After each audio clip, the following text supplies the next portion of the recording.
gotta change the world. Yeah.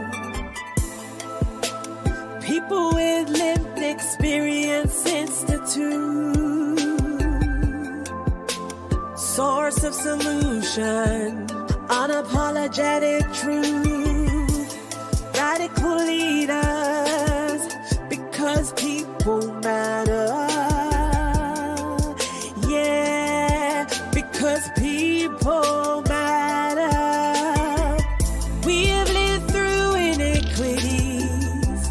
We know the challenges. We have the solutions. We address voice. We address power dynamics. We address equity. System transformation through explicit truth. Explicit truth is bold.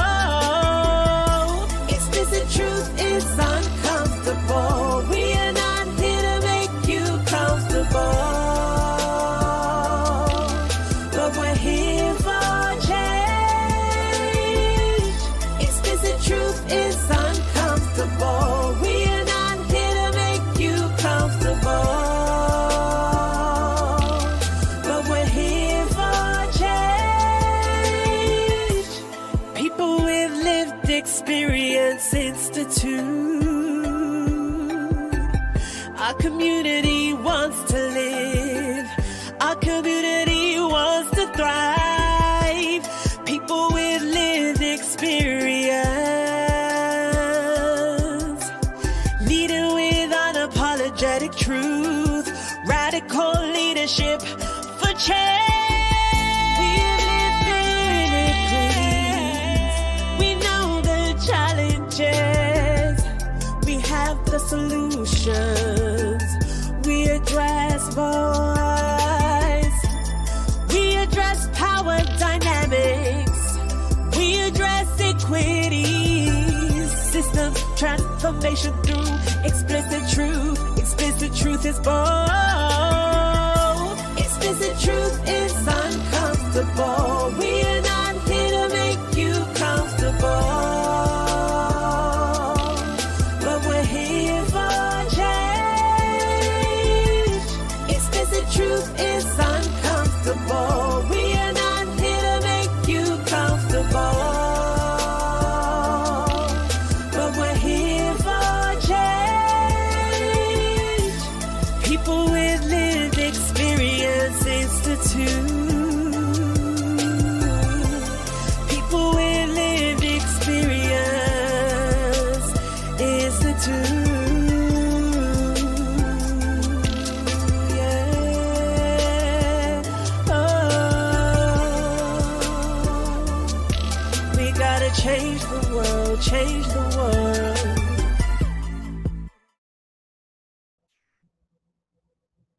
Hello, my name is Regina Cannon. I have the privilege of serving as the Chief Equity and Impact Officer at C4 Innovations, and it's an absolute pleasure to be with you today. I'm going to talk a little bit about systems transformation today and using a racial equity framework to get to that systems transformation. So I invite you to come along with me.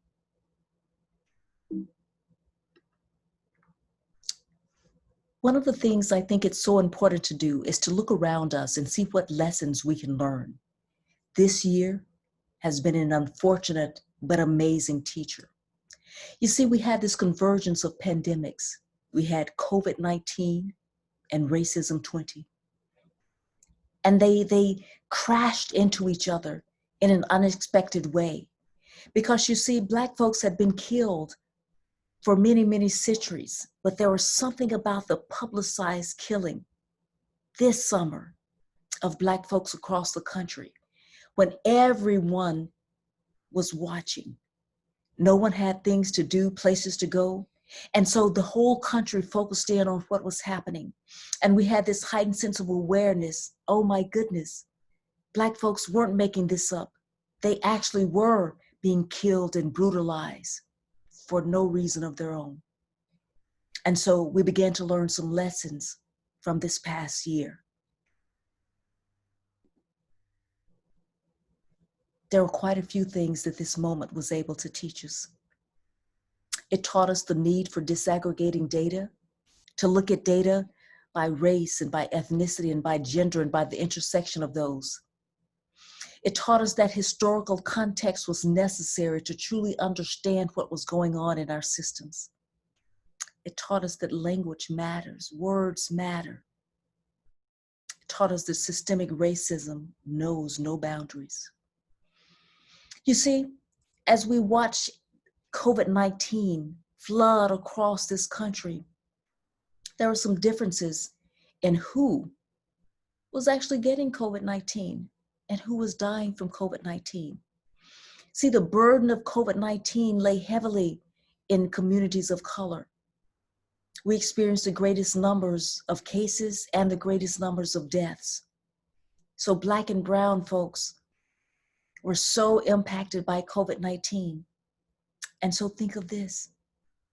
All of those things that the conditions, the pre-existing conditions that made us so ripe to get COVID, things like hypertension, things like diabetes, things like respiratory problems, all of those things are disproportionately represented in Black and brown communities. And so we needed to know, we needed them to disaggregate that data and to share with us what was going on, because the only way that we can get to real solutions is actually to understand fully who the problem is affecting and how it's affecting them. And so we needed that disaggregated data. We needed to understand context, historical context. Why were we getting those different outcomes?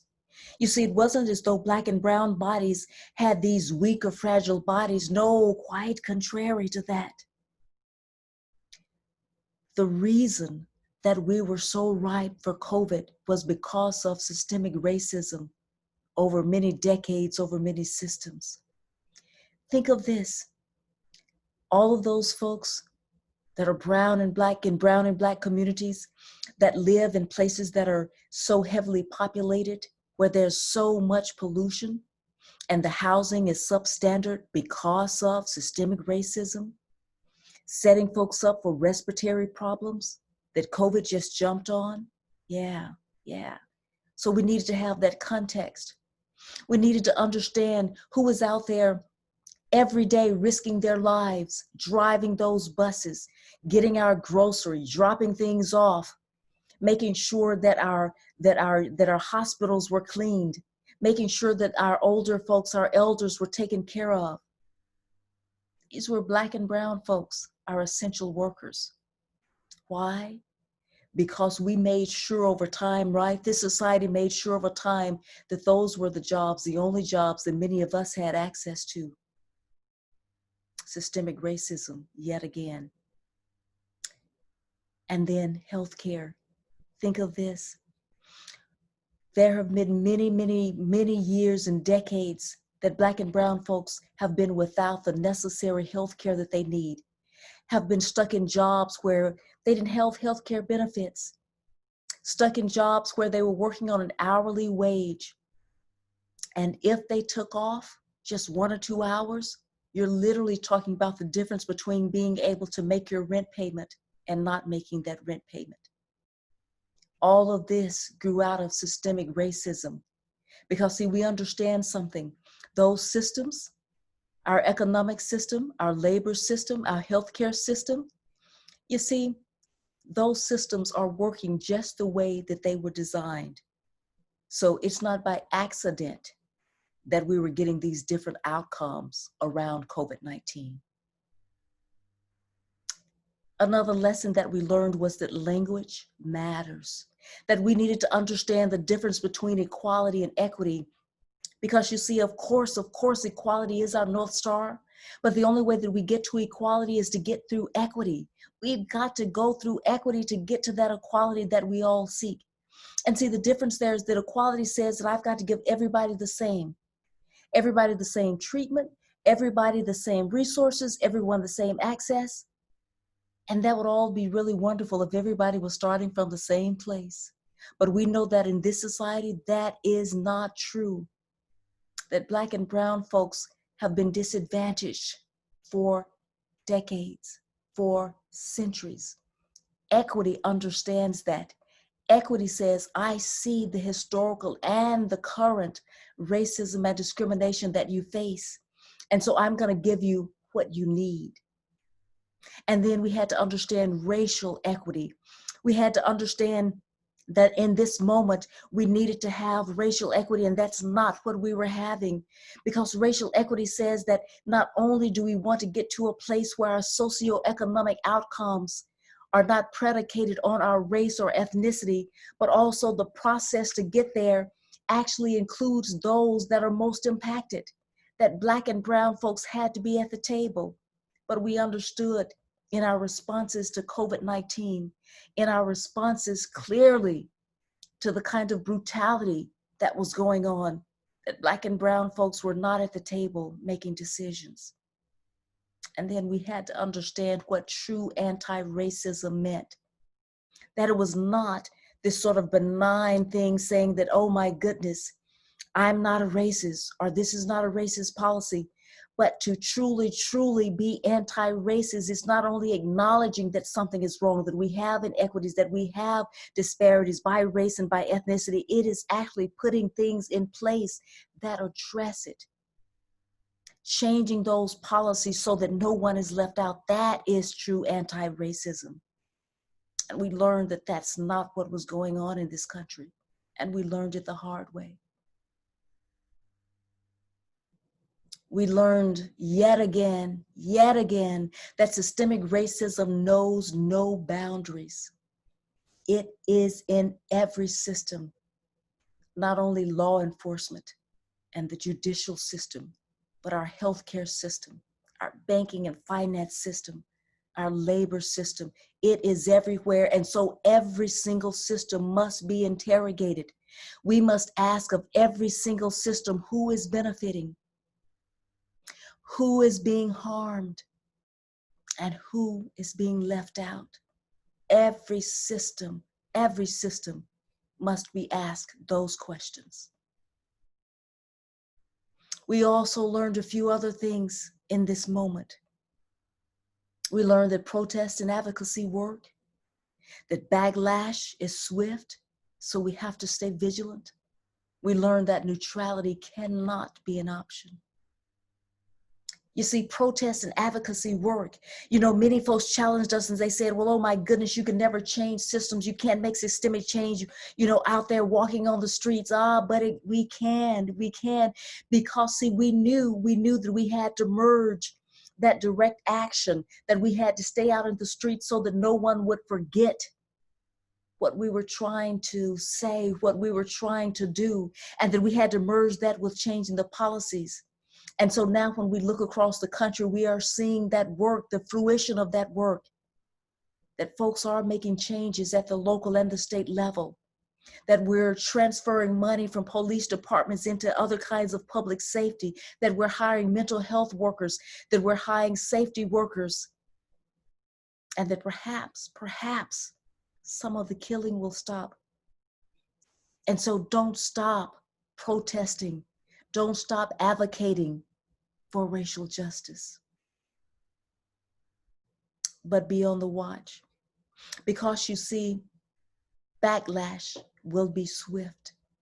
Every time that Black folks take a step forward, it will be met with a resounding backlash.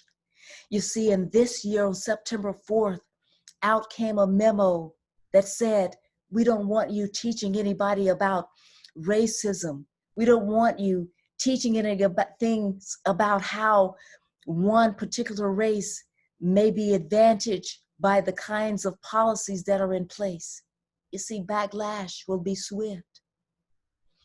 Every time there is Black progress, we have white rage and then white backlash. And then from the very highest office, we get out these executive orders and these memos trying to restrict our language, trying to censor us as we speak out against this scourge on our Black and brown bodies.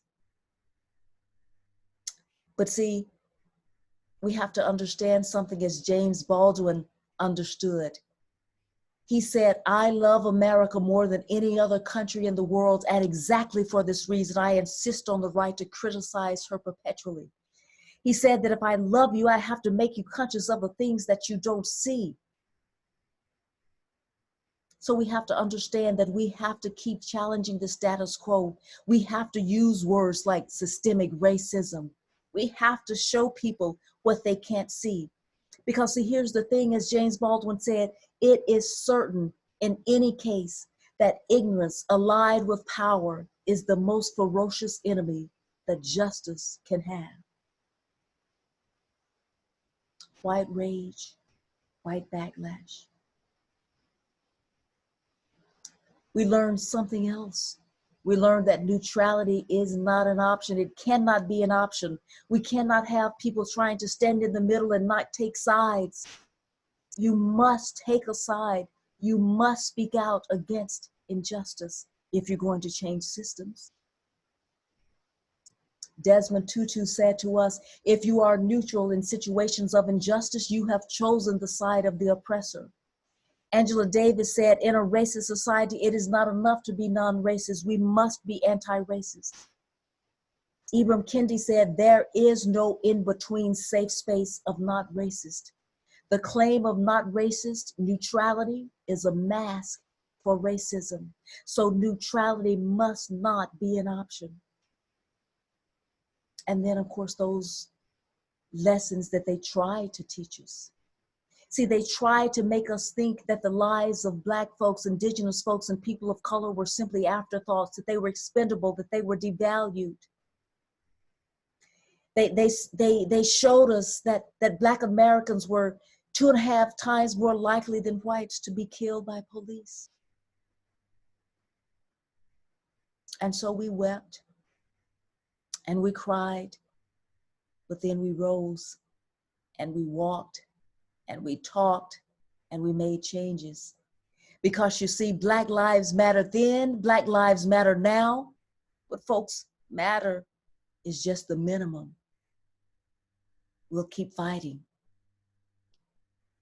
And so, with those lessons that we have learned from those converging pandemics, we want to talk a little bit about how we take those and begin to transform systems, real systems transformation, not symbolism, not the kind of symbolism where everybody was putting their signs in their windows or on their website saying Black Lives Matter, but then doing the same old that made us understand that they really didn't understand that Black lives do matter. And so we're going to make sure that in everything that we do, we are race explicit. You see, this whole notion around race neutral policies, that doesn't cut it. No, we've got to name race, we've got to name ethnicity and say, this is what we need in our communities, you see. We've got to make sure that we're centered in equity. We've got to make sure that we are data informed. We've got to understand that it is the community that has to drive this system transformation, and that we must always be focused on actual results. And so race explicit. Please don't get caught up in this notion of being colorblind. You know, the one of the most misquoted or misinterpreted quotes of Dr. King, talking about the content of our character, that we'll not judge folks by the color of their skin, and that's used against folks. But see, understand something, everyone sees color.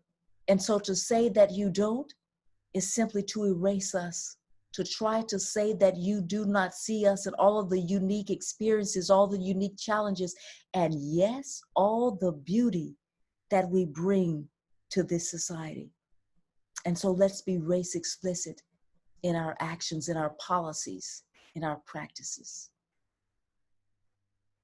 Let's make sure that we center equity, because equity said, whatever is needed. It asks that question, what's needed? What's needed? That's what we'll give you.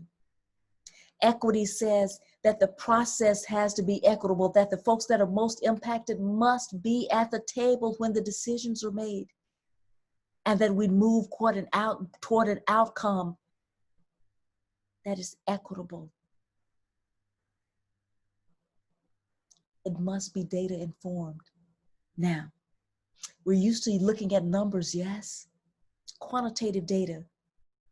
And we're used to playing around with those and saying, let's move this there and other, and we'll make these numbers say whatever we want to say. But see, we need to make sure that we're collecting qualitative data, because qualitative data, we're listening to folks, we're talking to folks, we're making sure that we truly understand experiences. And so don't just depend on that quantitative data, those numbers that you're capturing, because see, understand something, that's never neutral. Whoever decides what data will be collected, where it's going to be collected, how it's going to be collected, from whom it will be collected, and who will analyze that data, they're bringing their own filters into that.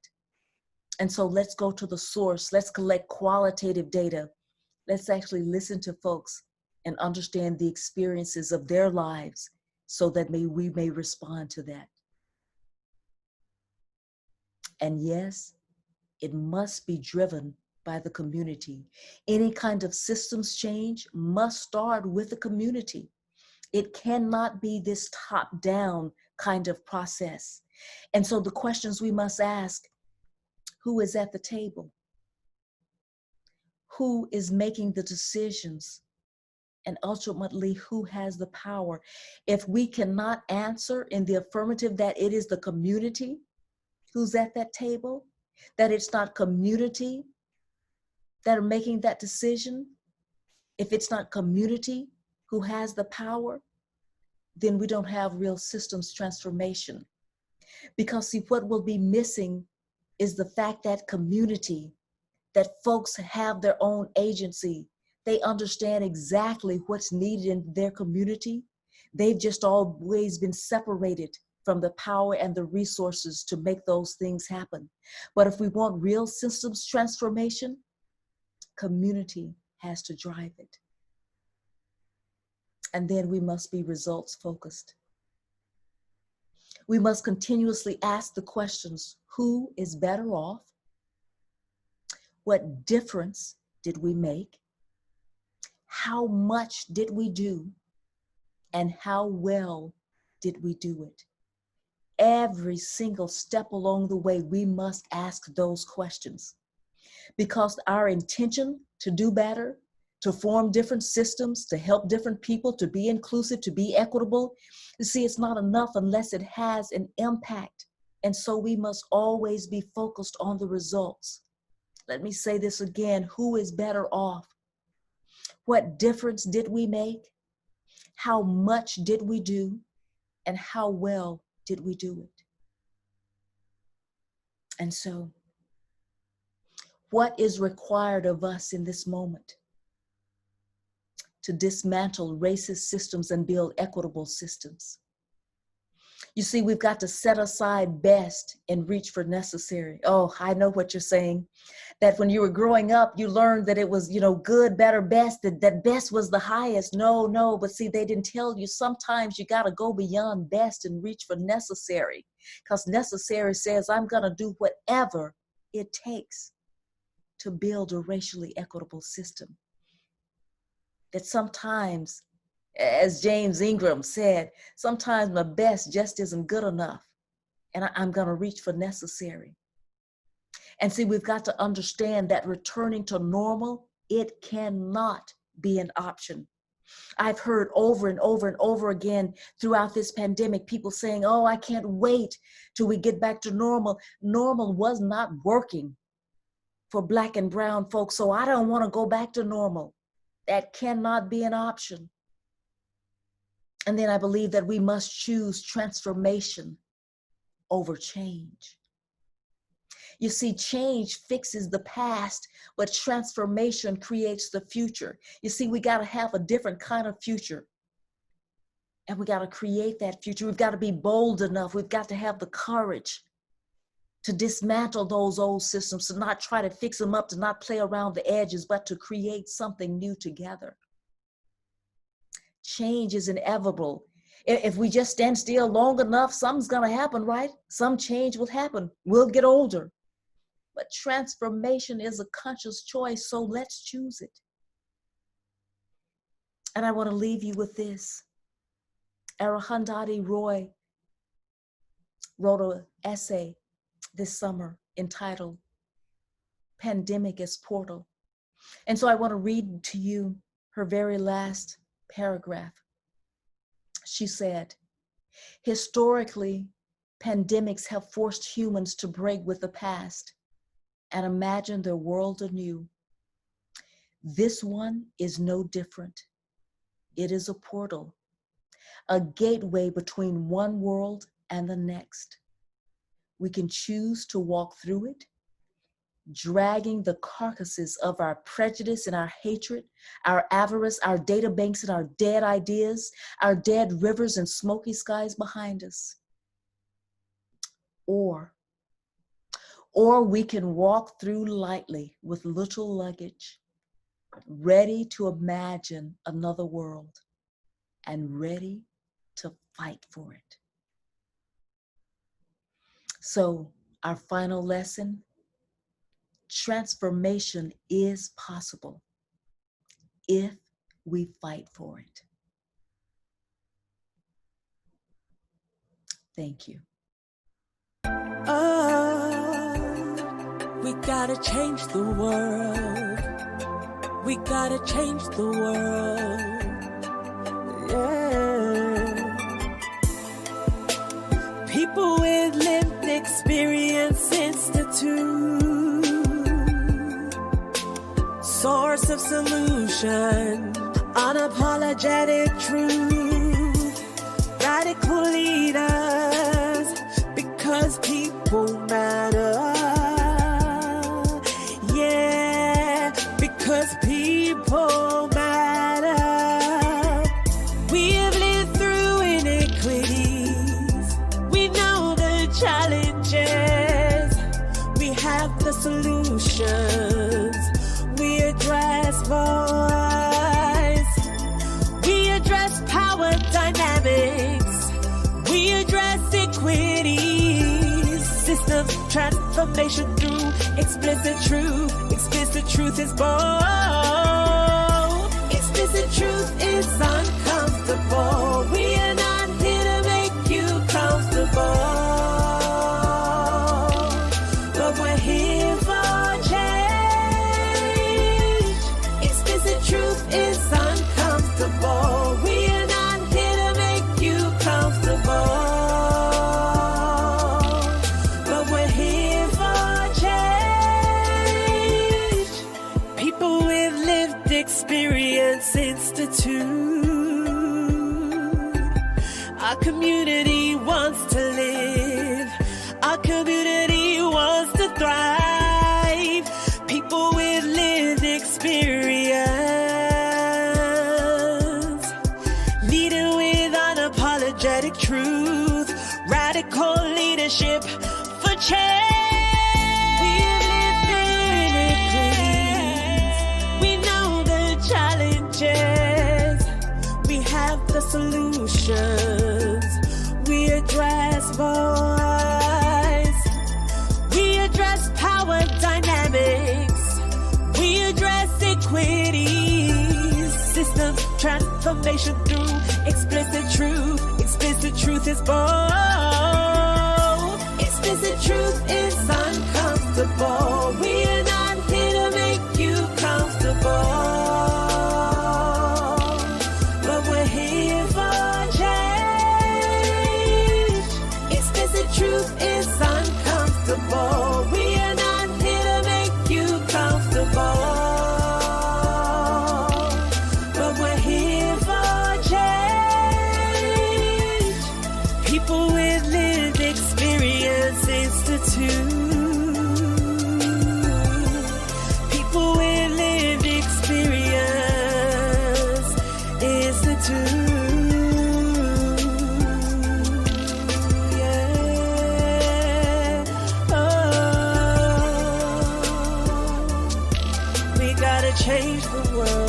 change the world.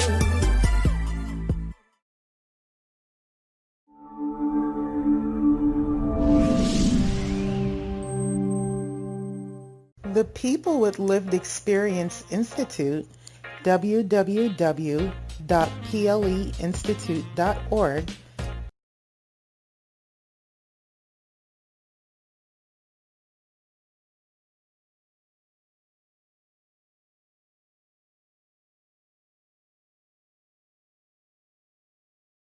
people with lived experience have knowledge on a system, process, or issue from the perspective of being impacted. People with lived experience are needed to improve results within organizations. People with lived experience have a personal understanding of the inequities and solutions to bridge inequities in a system. People with lived experience of inequities play an integral role in helping organizations relate to communities.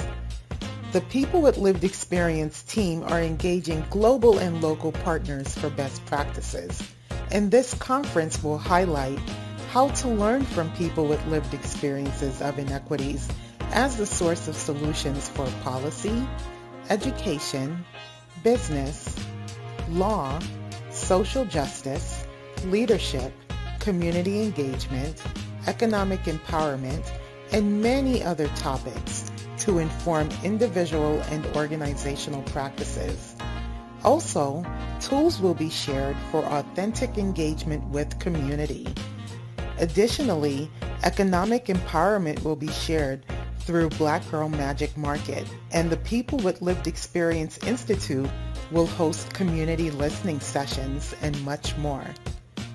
Some of the People with Lived Experience Institute partners include Crown Campaign, Change Agent Firm, Black Girl Magic Market, Shemeka, Grace Coaching Academy, Total Grace Consulting, Dr. Bernice B. Rumala, PhD Consulting, and I Am Brilliant.